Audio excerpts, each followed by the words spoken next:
I woke up that February morning in Cedar Falls, Iowa, to find my Honda Accord crushed like a soda can, and the HOA Plow driver was already long gone. The snow had been falling heavy the night before, one of those brutal Midwestern blizzards that makes you question why anyone voluntarily lives this far north. I'm Ryan Thompson, and I'd been living in the Meadowbrook Estates subdivision for about 3 years now. The place looked nice enough when I bought in. Well-maintained lawns, matching mailboxes, the whole suburban dream package. What the real estate agent failed to mention was that the homeowners association was run by a woman named Patricia Hendricks, who treated every minor infraction like a personal insult to her entire bloodline. But this morning wasn't about Patricia's usual complaints about my garbage cans being visible from the street or my lawn needing edging. This was different. This was actual damage. Real, expensive, insurance claim level damage to my car that I just finished paying off 6 months ago.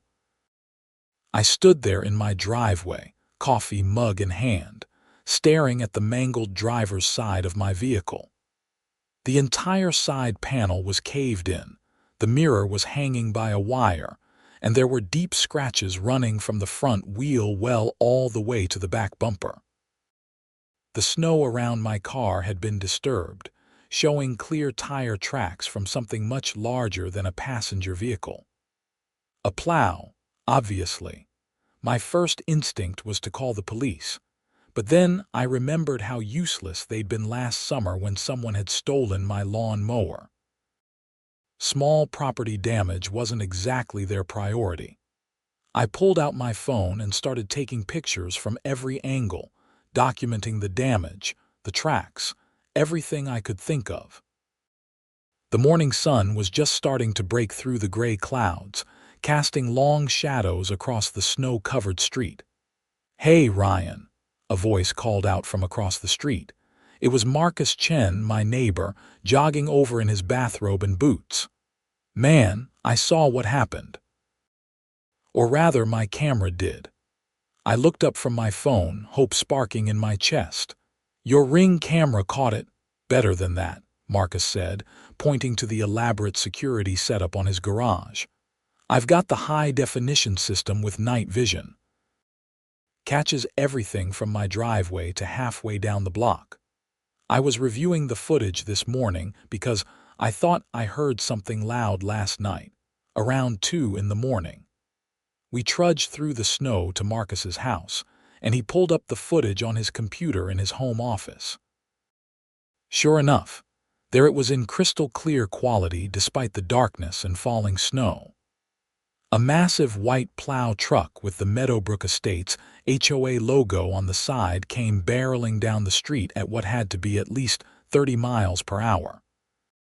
The driver wasn't paying attention, probably looking at his phone or something, and the plow blade caught my car's side with devastating force.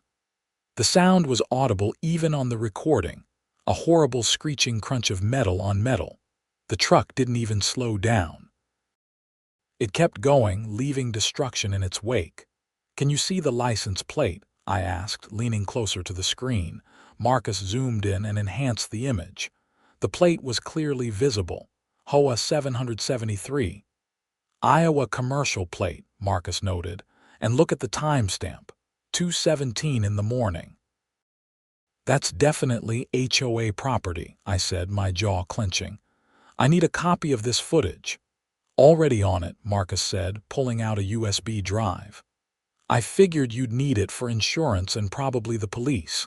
That's hit and run, man. That's a crime." I took the USB drive and gripped it like it was made of gold. "Thank you, Marcus. Seriously. I owe you big time. Just get whoever did this," he said. "I'm tired of the HOA thinking they can do whatever they want around here. Last month they threatened to fine me because my Christmas lights were still up on December 26th. 26th, like there's some rule that says you have to take them down the second Christmas is over." I knew exactly what he meant. The HOA in Meadowbrook Estates had become increasingly aggressive over the past year, ever since Patricia had been elected president. Before her, the association had been relatively hands-off, handling the basics like snow removal and lawn care for common areas. But Patricia ran it like her own personal fiefdom, and she'd hired her nephew Derek to manage the property maintenance crew. Back at my house, I called my insurance company and filed a claim. The agent, a patient-sounding woman named Linda, told me I'd need to get a police report for the hit and run before they could process anything. So my next call was to the Cedar Falls Police Department. Officer Amanda Rodriguez arrived about 45 minutes later. She was professional and thorough, taking her own photos and measurements of the damage. When I showed her the footage on my laptop, her expression hardened. "That's pretty clear-cut," she said, making notes. "Hit and run causing property damage. If we can identify the driver, they're looking at criminal charges." "The truck belongs to the HOA," I told her. "License plate HOA 773. It should be registered to the Meadowbrook Estates Homeowners Association." Officer Rodriguez called it in and waited while dispatch ran the plate. "Confirmed. Vehicle is registered to your HOA. I'll need to speak with whoever manages their vehicle fleet and get a list of who had access to that truck at that time." "That would be Derek Marsh," I said. "He's the property manager. His aunt is Patricia Hendricks, the HOA president." Something flickered across Officer Rodriguez's face, recognition maybe. "Patricia Hendricks. We've had dealings with her before. She called in a noise complaint about a kid's birthday party at 3 in the afternoon last summer." "That sounds about right," I said. Officer Rodriguez finished up the police report and gave me a case number. "I'll be following up with the HOA directly. In the meantime, don't contact them yourself about this. Let me handle the investigation. If they try to contact you, refer them to me." I agreed, though part of me wanted to march straight over to Patricia's house and demand answers. But I knew that would just make things worse. Patricia was the type who thrived on conflict and would use any perceived aggression against you in future HOA board meetings. The rest of the day was a blur of phone calls and arrangements. I had to get my car towed to a body shop for an estimate, rent a vehicle for the time being, and deal with more insurance paperwork. By the time evening rolled around, I was exhausted and frustrated. The body shop estimate came back at just over $8,000. $8,000 of damage because some careless plow driver couldn't be bothered to pay attention or stop after hitting my car. 2 days later, I got a call from Officer Rodriguez. "Mr. Thompson, I wanted to update you on the investigation. I spoke with Derek Marsh at the HOA. He claims he was driving the plow truck that night, but he denies hitting your vehicle." "There's video evidence," I said, my voice rising despite my best efforts to stay calm. I showed him the footage. He's now claiming that the damage must have already been there and that the video doesn't clearly show impact. He's also claiming that if there was any contact, it was minor and that the damage to your vehicle is unrelated. I couldn't believe what I was hearing. "Officer Rodriguez, you saw the footage. You can literally see the plow hit my car. You can hear it." "I know, Mr. Thompson. I'm just telling you what he said. The good news is that we're moving forward with charges. The county attorney's office has reviewed the evidence and agrees that there's sufficient proof for hit-and-run charges. Derek Marsh will be receiving a citation, and this will likely go to court." "What about the HOA's responsibility?" I asked. "He was driving their vehicle, doing work for them." "That's a civil matter for your insurance company to pursue. The criminal charges are specifically against Mr. Marsh as the driver." After hanging up, I felt a mix of satisfaction and frustration. At least Derek would face consequences, but I wanted the HOA itself held accountable. This wasn't just about my car anymore. It was about an organization that seemed to think it was above the rules it imposed on everyone else. The next morning, I found a letter in my mailbox. It was from the HOA, and my stomach dropped before I even opened it. The letter, signed by Patricia Hendricks herself, informed me that my car had been in violation of community standards by being parked in the driveway overnight instead of in the garage. According to the letter, this was a finnable offense, and I was being assessed a $200 penalty. The date on the violation: the same night my car was hit. I stood there in disbelief, reading and rereading the letter. They were actually trying to fine me because my car was in the driveway when their driver destroyed it. The audacity was breathtaking. I took a photo of the letter and immediately texted it to Marcus. His response came within seconds. "Are you kidding me right now?" I called Officer Rodriguez and told her about the letter. She sighed heavily. "That's not illegal, unfortunately. HOAs have broad authority to enforce their rules. But it does show a pattern of behavior that could be useful in court. Save that letter." "I'm not paying this fine," I said firmly. "I wouldn't either," she replied. "But be prepared for them to escalate. HOAs can be vindictive." She wasn't wrong. Over the next week, I received 2 more letters. One complained that my garbage cans had been visible from the street for more than 2 hours after collection. Another claimed that my lawn had weeds growing in it, which was particularly absurd considering the entire yard was covered in snow. Each letter came with a fine attached. They were clearly trying to bury me in penalties. I started documenting everything, keeping copies of every letter, taking time-stamped photos to disprove their claims. The garbage can complaint was particularly easy to debunk, since I'd been home when the garbage truck came and had brought the cans in within 20 minutes. I had my smart home system logs to prove it. Marcus wasn't the only neighbor who noticed what was happening. Sarah Williams from 3 houses down stopped me while I was checking my rental car one morning. "Ryan, I heard about what happened with your car, and I've seen all the violation letters they've been putting in your mailbox. Patricia's doing the same thing to the Johnsons because they painted their front door without approval. It's getting ridiculous," I said. "I'm starting to think the whole HOA needs to be restructured." Sarah nodded enthusiastically. "There's actually a group of us who have been talking about that. We want to call a special meeting to vote on removing Patricia from the board. Would you be interested in joining?" "Absolutely," I said without hesitation. Sarah explained that according to the HOA bylaws, they needed signatures from 20% of homeowners to call a special meeting.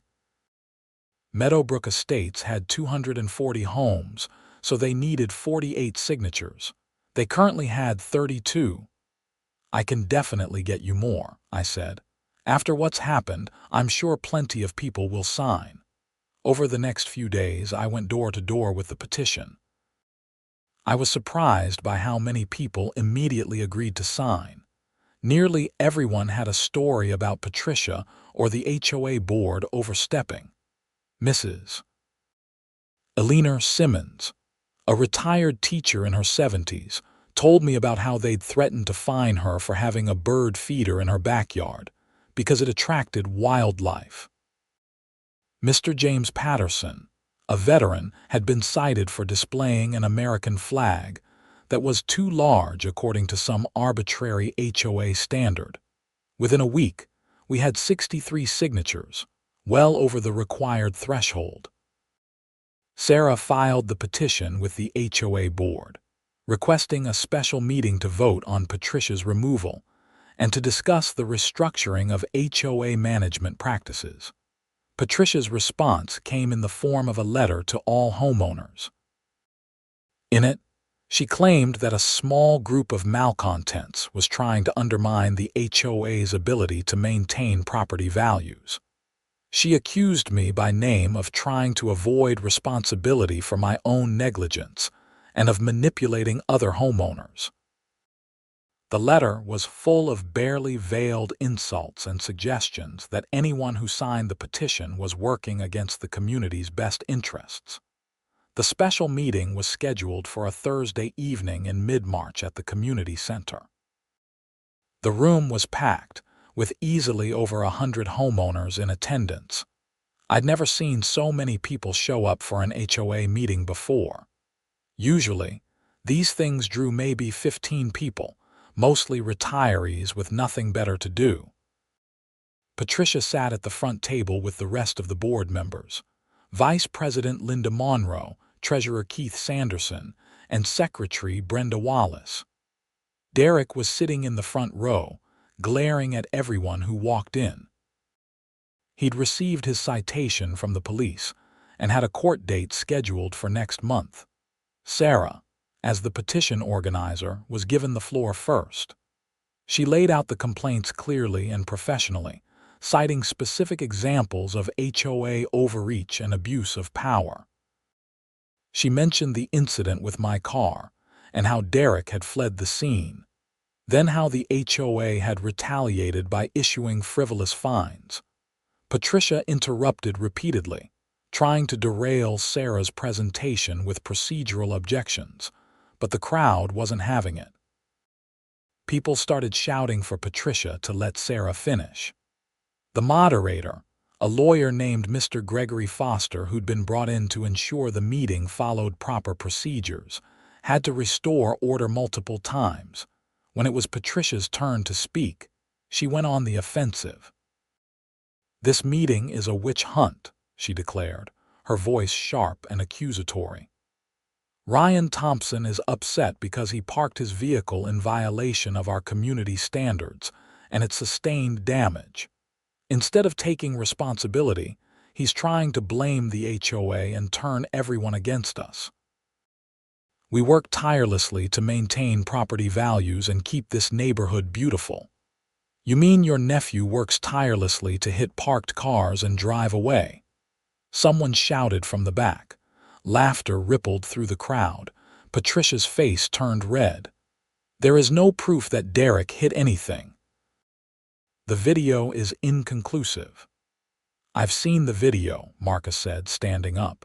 "It's not inconclusive at all. You can clearly see the plow hit Ryan's car. You can see the HOA logo on the truck.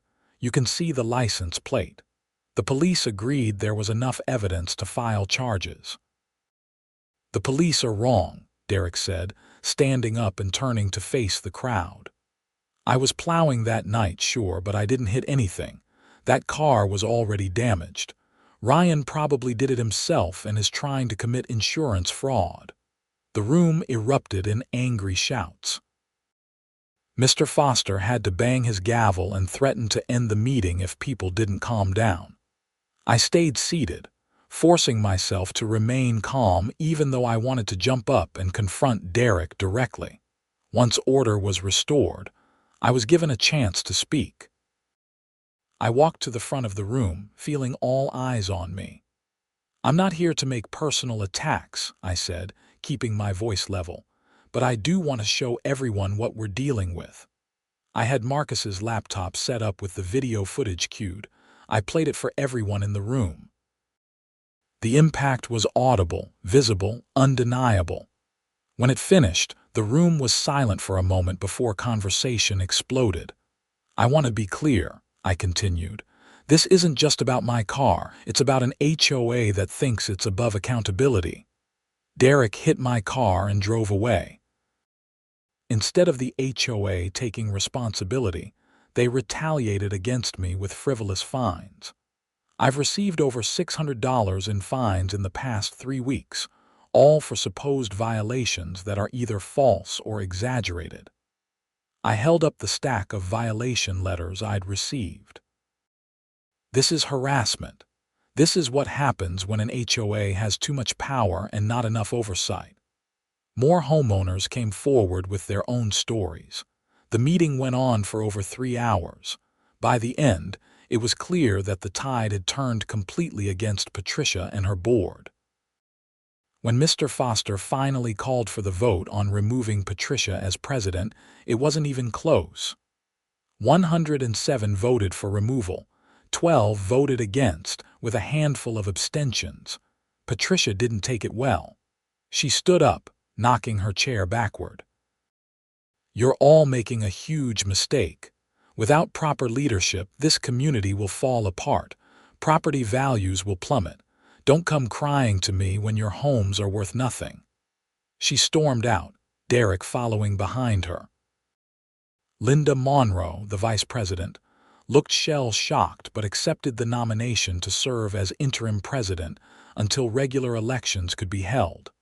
After the meeting, dozens of people came up to thank me and Sarah for organizing everything.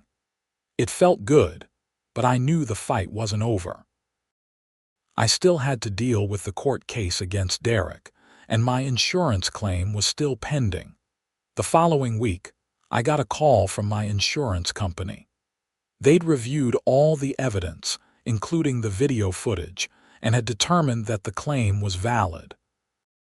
They were going to cover the repairs minus my $500 deductible and would be pursuing subrogation against the HOA's insurance carrier.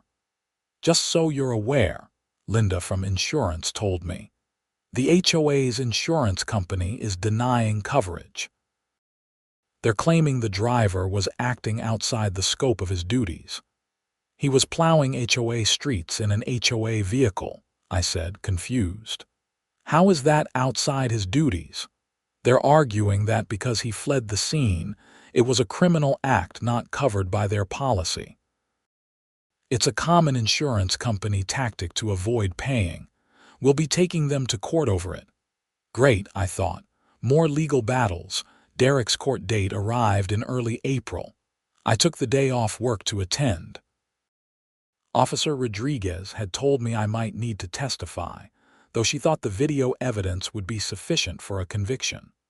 The courtroom in downtown Cedar Falls was smaller than I expected. Derek showed up with a lawyer, some slick-looking guy in an expensive suit who definitely cost more than a property manager could typically afford.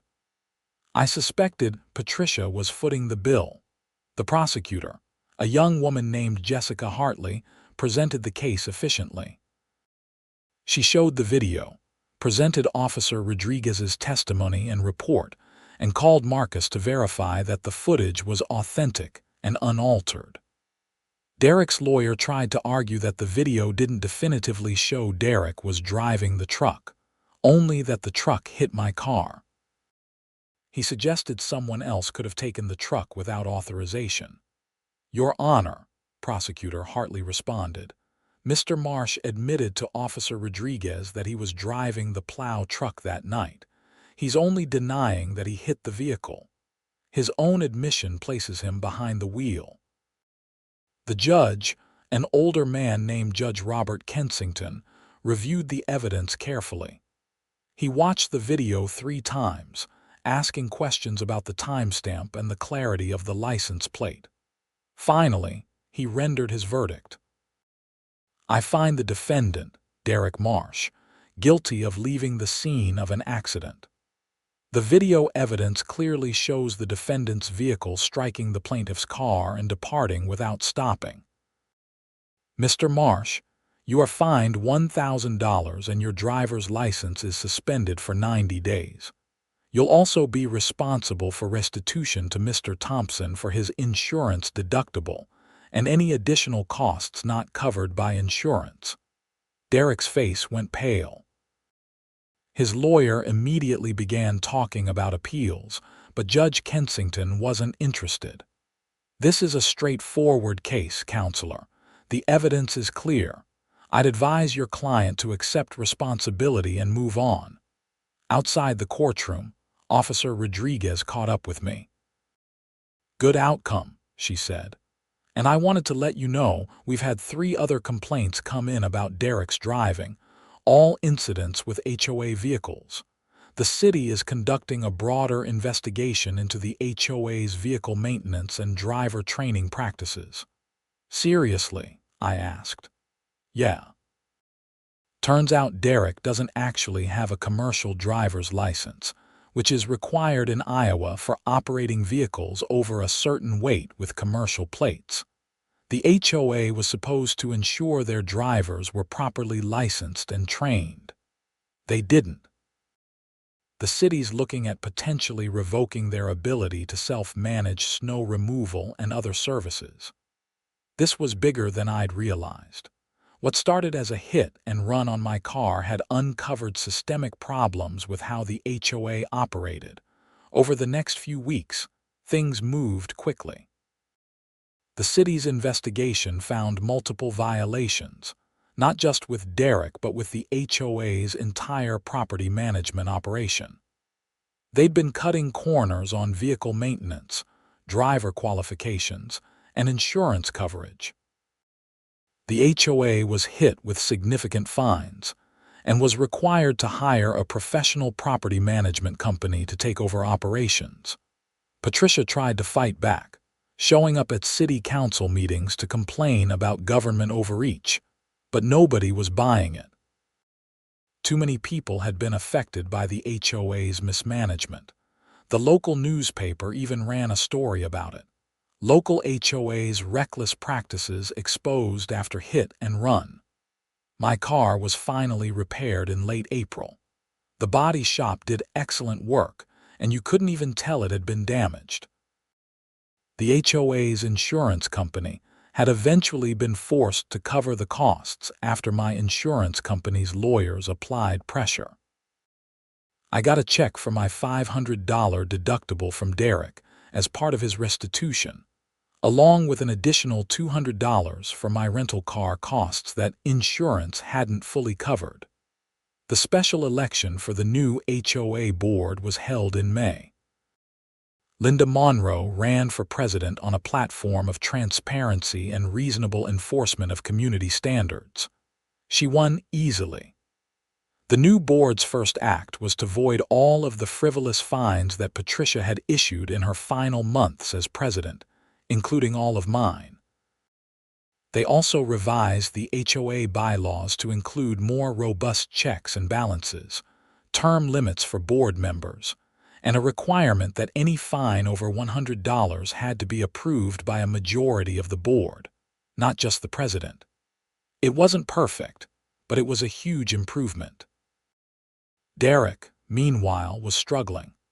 With his license suspended and his reputation destroyed, he couldn't work in property management anymore.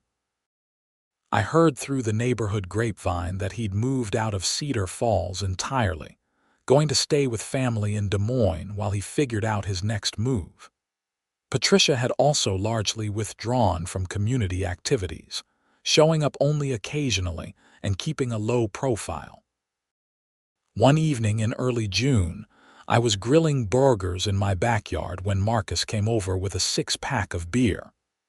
We sat on my deck, watching the sun set over the neighborhood.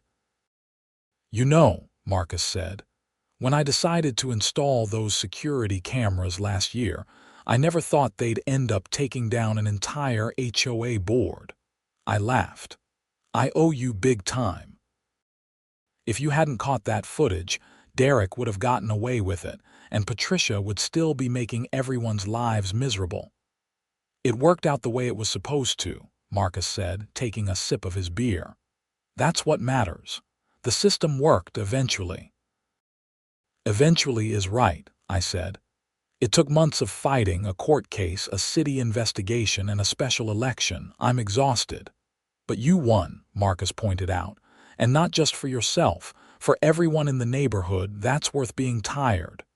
He was right. As frustrating as the whole experience had been, the outcome was positive. The HOA was now functional and reasonable.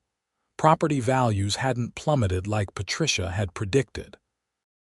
If anything, people seemed happier living here now that they didn't have to worry about arbitrary fines for trivial violations. Sarah hosted a neighborhood barbecue later that month to celebrate the new HOA board and the changes that had been made. Nearly 50 families showed up, filling the community center's outdoor space with laughter and conversation. It was the most community spirit I'd seen since moving to Meadowbrook Estates. Linda Monroe gave a short speech thanking everyone who'd worked to make positive changes. "This neighborhood belongs to all of us," she said. "Not to any one person or small group. An HOA should serve the community, not rule over it. That's what we're committed to doing going forward." There was enthusiastic applause. Even people who hadn't been involved in the petition or the special meeting seemed relieved by the new direction. As the summer went on, life returned to a comfortable normal. The new property management company the HOA hired was professional and responsive. When I had a concern about drainage near my property, they sent someone out within 2 days to assess it and came up with a solution that worked for everyone. It was such a stark contrast to the old way of doing things. In July, I got a letter from the city attorney's office. The investigation into the HOA's practices had concluded, and they wanted to let me know the final outcomes. In addition to the fines already levied, Patricia and Derek were being required to pay restitution to several other homeowners whose properties had been damaged by HOA vehicles or negligent maintenance. The total came to over $30,000. Furthermore, Patricia was being investigated for misuse of HOA funds. Apparently, she'd been using association money to pay for personal expenses, including Derek's lawyer fees. The city attorney was considering whether to pursue criminal charges for embezzlement. That last part surprised me. I'd known Patricia was controlling and vindictive, but I hadn't realized she was actually stealing. It made sense, though, in retrospect. She'd always been very secretive about HOA finances, refusing to provide detailed accounting even when homeowners requested it. By August, the criminal investigation had progressed enough that charges were filed. Patricia was arrested and charged with embezzlement and fraud.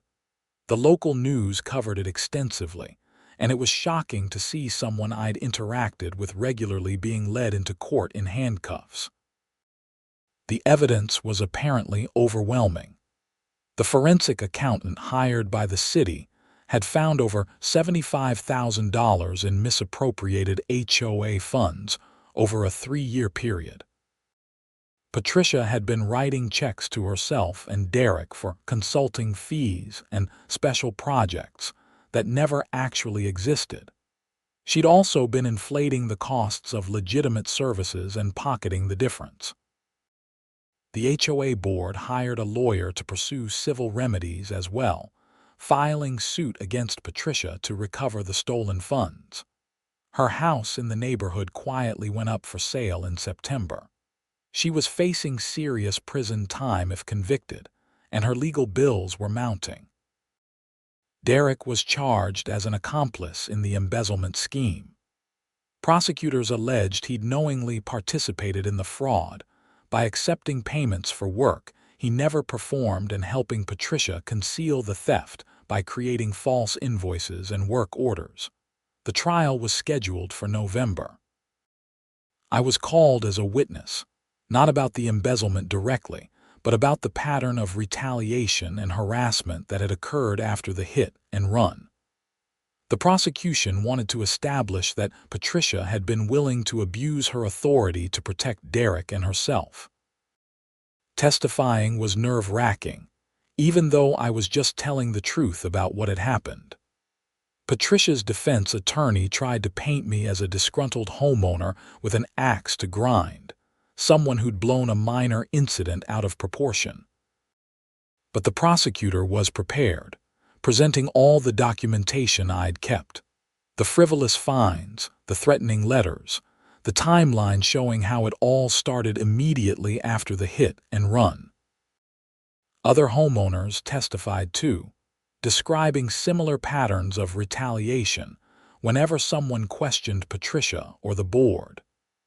Mrs. Simmons talked about being fined repeatedly after she'd requested detailed financial records. Mr. Patterson described how his complaints about property maintenance had resulted in a sudden flurry of violation notices.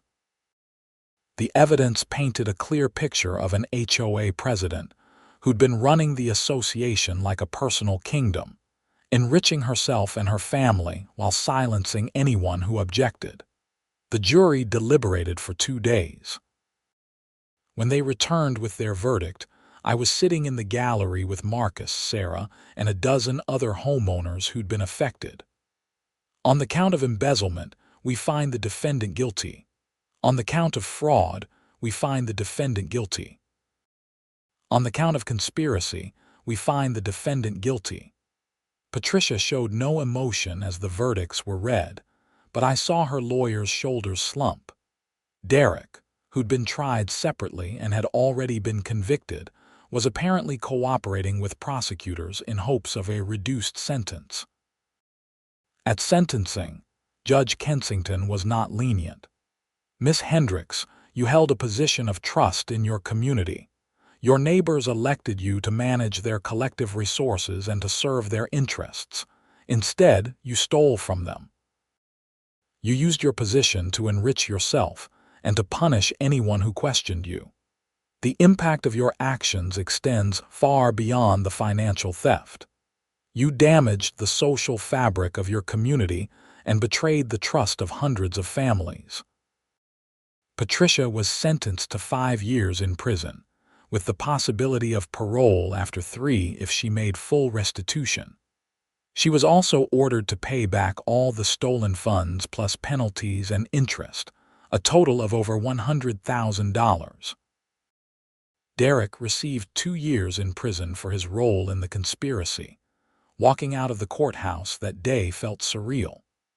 What had started with damage to my car had somehow ended with the complete exposure and prosecution of a corrupt HOA board. I never could have imagined it would go this far. The local media coverage was intense for a few weeks. Reporters wanted to interview me, Marcus, Sarah, and others who'd been involved in exposing the problems. A few of us agreed to speak, hoping it might help other people dealing with similar HOA issues. The story was even picked up by some national news outlets as an example of HOA abuse and the importance of oversight. The HOA had to assess a special fee to all homeowners to cover the legal costs and to make up for the funds Patricia had stolen. It was frustrating to have to pay for someone else's crimes, but the new board was completely transparent about the necessity and the accounting. They held multiple meetings to explain the situation and to answer questions. Most people understood, even if they weren't happy about it. My insurance company's subrogation efforts were finally successful too.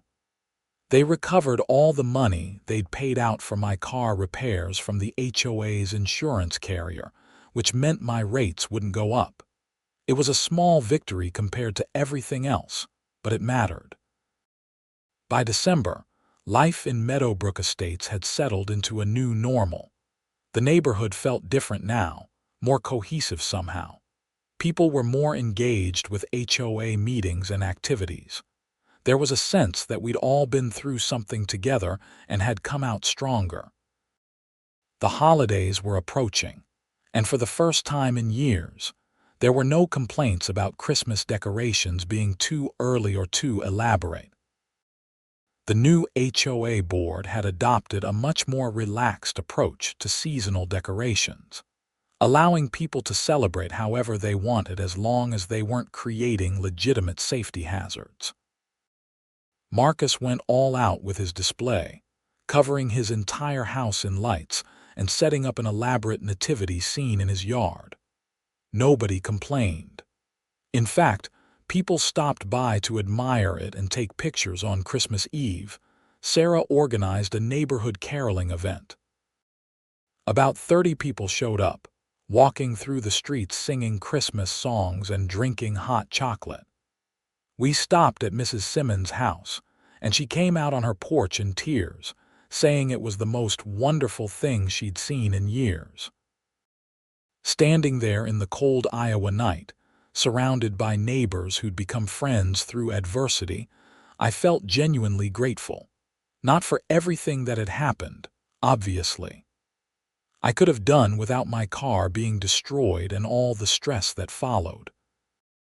But I was grateful for the way the community had come together, for the good people who'd refused to accept injustice, and for the positive changes that had resulted. Marcus nudged me as we walked back to our houses after the caroling. Thinking deep thoughts. Just reflecting on a weird year, I said. That's an understatement, he replied. But hey, at least your car looks good. I laughed. My Honda was parked in my driveway, fully repaired, looking as good as new. The driveway where it had sat crushed and damaged back in February. So much had changed since that morning. The new year came, and with it, regular HOA elections. Linda Monroe ran unopposed for president and won easily. The rest of the board was filled with reasonable people who actually cared about the community rather than power and control. The first meeting of the new year was well attended, and the board presented a comprehensive budget and plan for the year that included input from multiple homeowner committees. In February, almost exactly a year after the hit and run, I received a check in the mail. It was the first restitution payment from Patricia, garnished from assets that had been seized as part of her sentence. The amount was modest, just a couple $100 representing my share of the recovered funds, but it felt symbolic. Justice had been served, slowly but thoroughly. I deposited the check, and then did something I'd been thinking about for months. I wrote a detailed account of everything that had happened, from the initial hit and run through the trial and conviction. I posted it on a website dedicated to HOA reform, hoping it might help other people dealing with similar situations. The response was overwhelming. I received dozens of emails from people across the country dealing with abusive HOA boards. Many were facing similar patterns of retaliation and financial mismanagement. I shared what I'd learned about documentation, about organizing neighbors, about working with local authorities. If my experience could help even one person stand up to an unjust HOA, it would be worth it. Spring came to Cedar Falls, bringing with it the usual mud and the promise of warmer days. The neighborhood association organized a community cleanup day, and over 100 people showed up to help. We cleaned up the common areas, planted flowers, repaired playground equipment, and generally made the neighborhood look great. It was the kind of thing an HOA should facilitate, bringing people together for the common good rather than driving them apart with arbitrary rules and vindictive enforcement. The transformation of Meadowbrook Estates from Patricia's personal fiefdom to an actual community had been remarkable to witness. One evening in April, I was washing my car in the driveway, the same car that had been destroyed a year ago. A family I didn't recognize pulled up in a moving truck at the house 3 doors down. New neighbors. I dried my hands and walked over to introduce myself. They were the Martinez family, Daniel, his wife Rachel, and their 2 kids. They just moved from Arizona and were excited about their new home. After helping them unload a few boxes, Daniel asked about the neighborhood and the HOA. I paused, considering how to answer. The HOA here is actually pretty good now, I said, but it wasn't always. We went through some significant changes over the past year. The current board is reasonable and focused on serving the community rather than controlling it. That's good to hear, Rachel said. We've heard horror stories about HOAs. Almost didn't buy here because of it. It's all about who's running it, I told them. And right now, we've got good people in charge, but the key is staying involved, going to meetings, knowing what's going on. An HOA is only as good as the homeowners make it. They seemed satisfied with that answer. As I walked back to my house, I thought about how different my advice would have been a year ago. Back then, I might have warned them away from Meadowbrook Estates entirely. Now, I could honestly say it was a good place to live, largely because people had been willing to stand up and fight for positive change. The summer was peaceful. I actually attended HOA meetings voluntarily now, not because I was fighting anything, but because I wanted to stay informed and be part of the community decision-making process. The meetings were productive and usually wrapped up in under an hour. In July, the HOA organized a community festival in the park with food trucks, live music, and activities for kids. It was funded partially by recovered assets from Patricia's embezzlement case and partially by voluntary contributions from homeowners. The turnout was fantastic, and the day felt like a celebration of everything the neighborhood had become. Marcus and I volunteered to run the dunk tank, which was a huge hit with the kids. Watching children laugh and play, seeing families enjoying themselves without any underlying tension about HOA drama, felt like the true measure of how far we'd come. As autumn arrived and the leaves began to change, I found myself reflecting on the entire experience. What had started as a terrible morning discovering my damaged car had ultimately led to positive changes that affected hundreds of people. Patricia and Derek were in prison, where they belonged. The HOA was functioning properly and serving its intended purpose. The neighborhood was thriving. It hadn't been easy. There had been months of stress, countless hours spent on documentation and legal proceedings, and genuine worry about whether justice would be served. But in the end, the system had worked. Not quickly and not without effort, but it had worked. The most important lesson I'd learned was that standing up to injustice matters, even when it's inconvenient or difficult. If I had just accepted the damage to my car and not pursued it, Patricia would still be stealing from the HOA and abusing her power. Derek would still be driving recklessly and facing no consequences. All the homeowners would still be living under an oppressive regime of arbitrary rules and retaliatory fines. One person taking a stand, backed by good neighbors and solid evidence, really could make a difference. On a crisp October evening, I sat on my front porch with a cup of coffee, watching the neighborhood kids trick or treat. The houses were decorated with jack-o'-lanterns and fake spider webs. Parents chatted on sidewalks while their kids ran from door to door. It was exactly the kind of scene you imagine when you think about suburban community life. Marcus came over and sat down next to me, handing me a piece of candy. Remember last year when Patricia tried to ban Halloween decorations because they were too commercialized? I laughed. I'd almost forgotten about that. She had a rule for everything. The new board is so much better, Marcus said. Linda actually listens to people. It's crazy. It's how it's supposed to work, I replied. We sat in comfortable silence for a while, watching the festivities. Then Marcus said, "You know, I've been thinking about running for the board next year. Not president or anything, just a regular member. I figure after everything that happened, I should stay involved." "That's a great idea," I said. "You'd be good at it." "Would you consider it?" he asked. Running for a position, I thought about it. A year ago, the idea would have been unthinkable. But now, maybe, I said. Let me think about it. The truth was, I'd become invested in making sure the HOA continued to function properly. I'd seen firsthand how quickly things could go wrong when the wrong people were in charge. Maybe being part of the solution meant more than just voting and attending meetings. Maybe it meant stepping up to serve. As November approached, the neighborhood prepared for the holidays. The decorating committee, which now actually consulted with homeowners instead of dictating to them, put together a plan for tasteful but festive common area decorations. They asked for volunteers and got more than they needed. The anniversary of Patricia and Derek's sentencing passed quietly. There was no celebration, just a general sense of closure.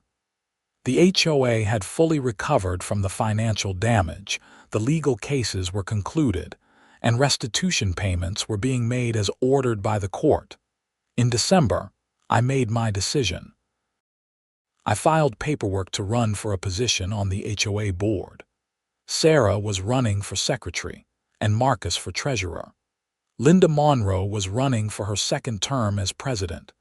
The election would be held in January, giving everyone plenty of time to meet the candidates and ask questions. The campaign, if you could call it that, was low-key. We each wrote short statements about our vision for the community and our qualifications. I focused on transparency, accountability, and the importance of an HOA that serves rather than rules. It felt good to be contributing positively instead of just fighting against something negative. Christmas came and went, marked by the most elaborate neighborhood light display I'd ever seen. The new HOA had even organized a contest with prizes for different categories: most creative, best traditional, and best use of technology. It brought out the competitive spirit in neighbors, but in a fun way that brought people together rather than dividing them. January's election results were announced at the annual meeting. Linda Monroe won re-election as president with over 80% of the vote. Marcus was elected treasurer, Sarah as secretary, and I was elected as one of 3 board members at large. The turnout for the election was the highest in Meadowbrook Estates history, with nearly 70% of homeowners voting. At my first official board meeting, I looked around the table at my fellow board members. These were good people, committed to doing right by the community. The contrast with Patricia's regime couldn't have been starker. We spent the meeting discussing practical matters like budget allocation for street repairs, planning the spring community cleanup, and reviewing a proposal to add more playground equipment to the park. It was boring in the best possible way. No drama, no power plays, just people working together to maintain and improve the neighborhood. This was what an HOA was supposed to be. As winter slowly gave way to early spring, I settled into my role on the board. It was more work than I'd anticipated, but it was also more rewarding. When a homeowner came to me with a concern about drainage in their yard, I was able to help get it addressed quickly. When someone asked about getting approval for a fence, I could guide them through the process in a way that was straightforward and reasonable. In late February, almost exactly 2 years after my car had been hit, I was driving home from work when I passed the intersection where the body shop was located. My Honda was running perfectly, no lingering issues from the repairs. I thought about everything that had happened since that morning when I'd walked outside to find it destroyed. If someone had told me then that the hit and run would lead to exposing embezzlement, sending 2 people to prison, completely reforming the HOA, and ultimately to me serving on the board, I never would have believed them. Life has a way of taking unexpected turns. I pulled into my driveway and parked my car in the exact same spot where it had been hit 2 years earlier. The snow was falling lightly, just a dusting, nothing like the blizzard that night. I sat in the car for a moment, engine running, heater warming me against the Iowa cold. Through my windshield, I could see Marcus's house across the street, the security cameras still faithfully recording everything. Those cameras had captured the moment that changed everything. Without them, Derek would have gotten away with it. Patricia would still be stealing and abusing her power. The neighborhood would still be suffering under her rule. I turned off the engine and grabbed my briefcase from the passenger seat. As I walked toward my front door, I noticed Sarah driving by, waving cheerfully. Down the street, the Martinez family's kids were building a snowman in their yard. Mrs. Simmons was putting out birdseed for her birds, no longer afraid of HOA retribution. This was community. This was what we'd fought for and won.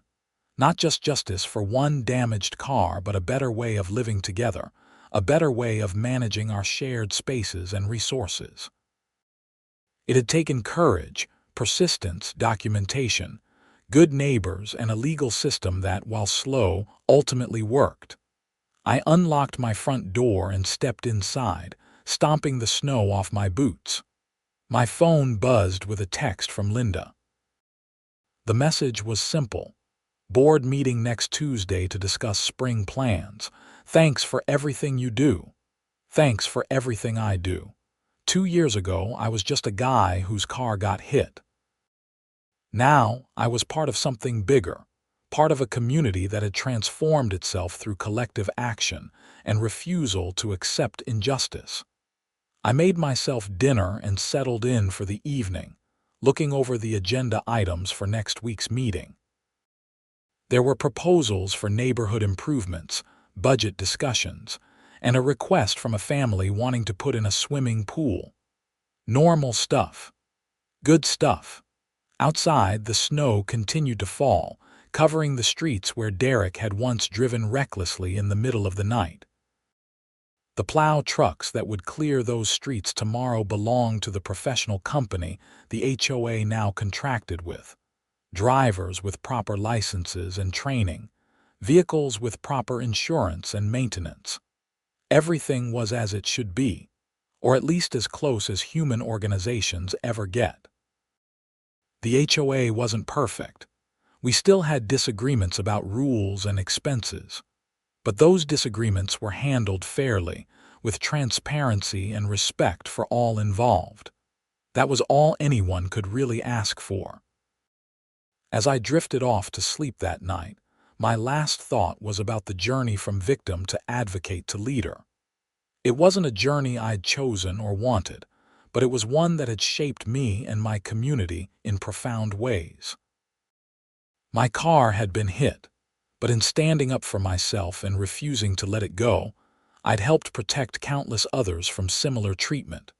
Tomorrow, I'd wake up and go to work, come home to my house in Meadowbrook Estates, and continue the everyday work of being a good neighbor and board member. There would be no more dramatic confrontations, no more trials or investigations. Just the steady, quiet work of maintaining a healthy community. And honestly, after everything that had happened, quiet and steady sounded absolutely perfect.